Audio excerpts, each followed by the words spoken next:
For months, the headlines have been saturated with harrowing casualty figures from Gaza. A chorus of media outlets near and far have decried the quote-unquote genocide unfolding before their eyes, relying on casualty reports issued almost exclusively by the Hamas-controlled Gaza Health Ministry. The numbers were shocking, the language incendiary, and the implications clear. Israel was the worst of all villains, and any context or nuance was irrelevant. But now, as the fog of war begins to clear, the purported casualty statistics are unraveling entirely, exposing a web of deception that is as insidious as it is effective. Consider the brazen falsehoods embedded in these statistics. Adult men falsely counted as women, quote-unquote, dead women named Muhammad, and natural deaths misreported as war casualties. It turns out the tragedy in Gaza is not just the human toll, but the corruption of truth itself. The real question isn't merely about the lies, egregious as they are. It is about how so many reputable media outlets became so deeply compromised by anti-Zionist bias that they uncritically parroted terrorist propaganda. When did journalistic standards die, and who buried them? According to a new report by Andrew Fox, a former British Army officer, a staggering 98% of reporters cited fabricated Hamas casualty figures, while only 5% mentioned Israeli data. That's right. Jihadist propaganda has gone global, entering the mainstream with a speed and efficiency that should alarm anyone with a half-working brain. Take the claim that Gaza's health authorities distinguish between combatants and non-combatants. They don't. The resulting implication that all 44,000 dead Palestinians in Gaza were innocent civilians is a deliberate obfuscation designed to inflame global outrage. Meanwhile, about 5,000 naturally occurring deaths, including cancer fatalities, have been opportunistically added to the tally of victims.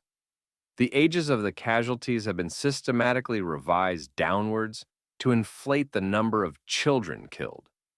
If you think that's just sloppy record-keeping, you haven't been paying attention.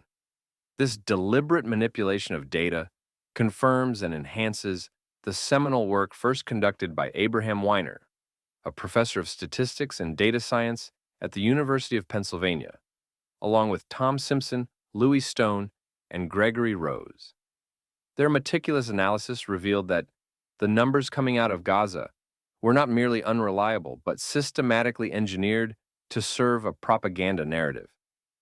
And it worked.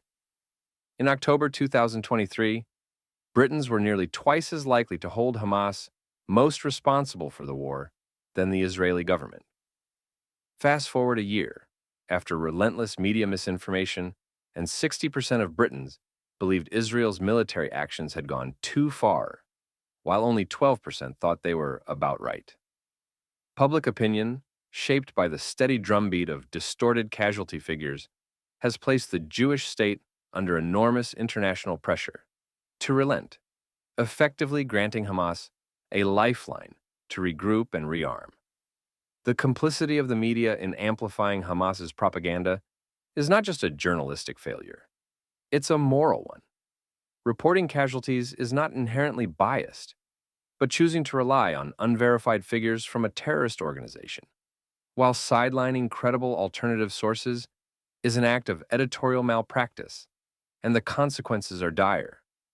The perpetuation of the genocide libel isolates Israel diplomatically, bolsters anti-Semitic narratives, and ultimately emboldens terrorist organizations worldwide by showing them that the global information war can be won with lies. The question now is whether any lessons will be learned. Will the media finally recognize the corrosive effects of their credulity and ideological leanings? Or will the next conflict see another round of unquestioning regurgitation of propaganda, another cycle of skewed public opinion, and another erosion of the standards that underpin responsible journalism? One thing is clear. The casualty figures from Gaza are not just numbers. They are weapons. And the media, knowingly or not, became their willing accomplices.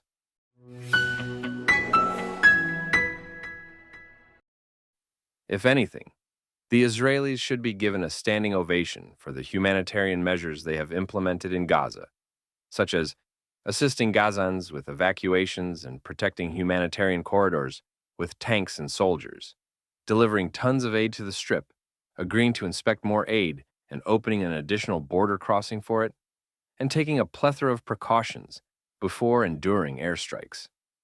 There was a remarkable report in Israel's largest newspaper, Yediot Aharonot, which said that just days after the October 7th attacks, American three-star Marine Lieutenant General James Glynn showed up in Israel to advise the Jewish state on its strategy. A ground operation in Gaza, the Americans said, was too costly and not worth the squeeze. They predicted a dire 20 Israeli deaths each day. As of today, the actual number is less than 2 per day. Meanwhile, on the Palestinian side, Israel has achieved an unworldly Palestinian combatant to civilian casualty ratio, which is believed to be approximately 1-to-1. Andrew Roberts, a British member of parliament, put it this way, quote, "Even if we were to take Hamas's statistics as accurate, and there's no reason why we should because we don't do that with Putin or ISIS, war is hell, and every individual civilian death is a tragedy. But speaking as a military historian, less than 2-to-1 is an astonishingly low ratio for modern urban warfare, where the terrorists routinely use civilians as human shields. And it's a testament to the professionalism, ethics, and values of the Israel Defense Forces." End quote. John Spencer, who served for more than 25 years in the U.S. military, reaching the rank of major, asserted that, quote, "Israel has taken more steps to avoid harming civilians than any other military in history," adding that such lengths would set a new standard that other Western militaries would struggle to follow in the future. Amid a myriad of other baseless accusations, people have claimed that Israel cut the water supply to Gaza. In reality, the Israelis simply redirected the water they provide to Gaza, despite having no international obligation to do so, to the southern part of the Strip, because it became more crowded with evacuees. If you want to know why some Palestinians in Gaza lack access to good water, a Hamas propaganda video shows the terror group bragging about their ingenuity by literally cutting water pipes, donated by Europe, out of the ground. Why? To manufacture more rockets. There are also the multitude of United Nations agencies and bureaucrats who continue to fault Israel for the lack of humanitarian aid entering Gaza. For months now, Koget, Israel's liaison for civilians in the Palestinian territories, has been documenting that various humanitarian agencies continue to demonstrate an inability, incompetence, or unwillingness to distribute the aid throughout Gaza. Seemingly endless amounts of it are sitting in parking lots in the Strip, already checked by Israel, waiting to be brought to Gazan civilians. Of course, this is just the tip of the embarrassing iceberg for the UN. Israel's Ministry of Defense, citing intelligence, recently said that more than 30 staffers from the notorious UN Relief and Works Agency for Palestinian Refugees, UNRWA, participated in the October 7th terror attacks, that 185 UNRWA employees are known to be active in Hamas's military wing, and that more than 1,000 UNRWA workers are connected to Palestinian terror groups. But hey, that is not even the worst of it. During this war, the IDF found a Hamas data center directly under UNRWA's headquarters in Gaza. Yet UNRWA claimed it knew nothing about it. Really? How stupid do they think the world is to believe that you do not know what the hell is happening right under one of your billion-dollar organization's most important buildings? UNRWA paid the electric bills for Hamas's cyber command, one Twitter user joked. Furthermore, UNRWA insisted that they rigorously vet Gazan staff according to the UN list of terrorist groups. There is just one totally insignificant minor detail. The UN does not classify Hamas as a terrorist organization. In the gracious words of Martin Griffiths, the UN Under-Secretary General for Humanitarian Affairs and Emergency Relief Coordinator, and I quote, "Hamas is not a terrorist group for us, of course, as you know. It is a political movement." Much of this lunacy is fueled by the media, which wants us to naively think that they are a responsible, non-biased, well-intentioned group of people who uphold only the most sincerest values of the so-called Fourth Estate. In reality, the media is mostly a group that I call the scribes. It is just a lot of people who, frankly, do not have a clue about what they do and say. For example, the media keeps telling us about the number of innocent Palestinian deaths, which is fine. But why don't they also mention the scores of Palestinians who have survived because Israel has taken extraordinary measures to protect them? Could it be that much of the media ranges from inept to unmindful? Or could it be that they are covertly rooting for one of the sides? Finally, there are the Palestinians themselves. I am not victim blaming, and I have no doubt that there are thousands of them who are truly innocent, uninvolved, and helpless. But there is also a weighty group of them who have helped turn Gaza into an Islamic jihadist fortress, predominantly using civilian infrastructure. And we know that Palestinians in Gaza are dying, at least in part, because Palestinian terrorists use their own people as human shields, and because their launched rockets indiscriminately intended for Israel oftentimes don't make it out of Gaza. Yet so many people are acting implicitly or explicitly like every single death is Israel's fault. When civilians volunteer to be human shields, they automatically become legitimate military targets, according to international law.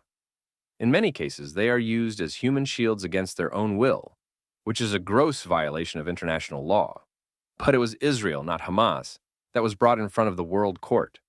Patients at Gaza's Nasser Hospital, for instance, reportedly died due to a power outage that began as the IDF entered the complex, which was being used to host hostages and for Palestinian terrorists to seek shelter.